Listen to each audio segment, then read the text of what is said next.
So both Flash and Arrow have finished now, and I've gotten this to celebrate, more sort of soothe myself until the series comes back, which is quite a while away, sadly. So it's figure 207 in their TV and film range. I'm pretty sure that's how the numbering works. Sort of computer generated version of the figure within the box, as well as one on the side with a nice image of Starling City, and on the other side a blank sort of thing that's on all the boxes on the top. That we can see all the other figures in this range, which is a lot nicer than those in the Flash range. Although there are 4 variants of the Arrow sort of costume. All in all, there's sort of around 5 different figures, which is a nice amount. On the back there's nothing really, it's the boring and usual stuff, so let's crack it open.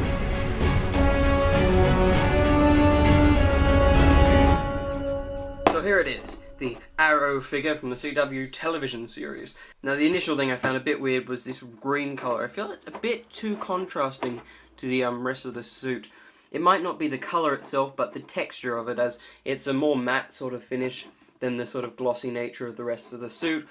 But it does sort of go with the colour of the mask, which as well could have done with a darker colour. But anyway, let's go over the great articulation of a POP vinyl figure.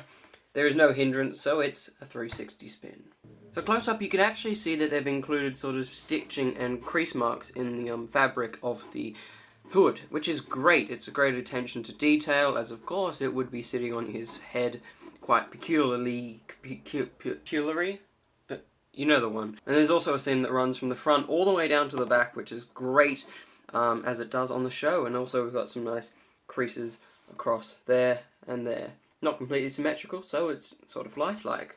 To the torso of the figure, and this is where it gets great. There's a great amount of paint variation. We've not just got a flat green colour over the entire figure. The chest section actually has the individual sort of arrow things sculpted into it, and all the seam lines that you can see here are actually sculpted in. We've also got these sort of bands running across the entire figure here and here, and these sync up to the arrow holder.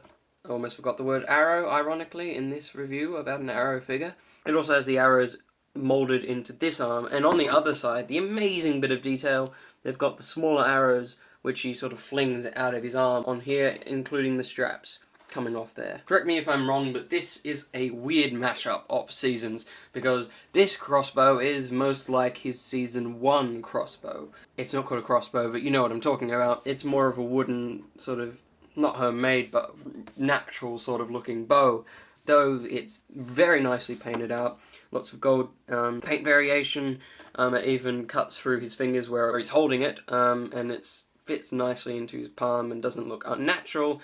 I do feel it's a bit strange that they've chosen this bow, considering this is his season 2 face mask. So it's a weird choice to include this bow with this iteration of the costume. But as I said, it's very nicely painted out and sculpted, with a great amount of paint variation, though the bow, as you can see, does bend a bit strangely between his arm, but of course it's made of string in real life, so it doesn't really matter that it's a bit of an unnatural sort of look. Finally, moving to the lower section, you can see that there are laces sculpted in, as well as that sort of continuation of the arrow sort of motif, the constant paint all the way through from that sort of initial body section.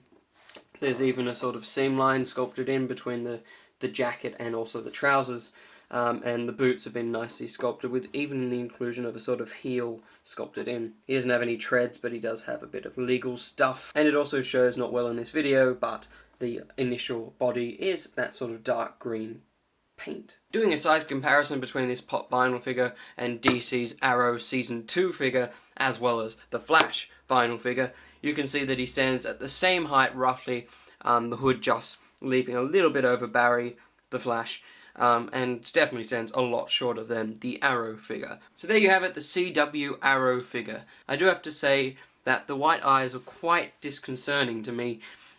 It's quite a strange stylistic choice, because it's not as if he has white over the top of his eye holes of his mask, and as you can see in here, when we have the normal Oliver Queen, it's black eyes, so I'm not entirely certain of their choice of white for the eyes, but it is a great figure. As you might have seen on my Instagram, link down below, it looks great next to that. Like it just, oh.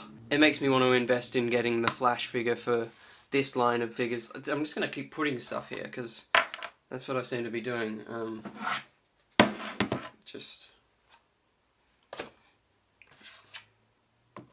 I will see you next time in, I think, if you're watching my videos in order for some peculiar reason, it should be either a review of Flash Season 1 or a review of Arrow Season 3, whatever appears first. So thanks for watching, and I'll see you in another video. Bye bye. I'll use...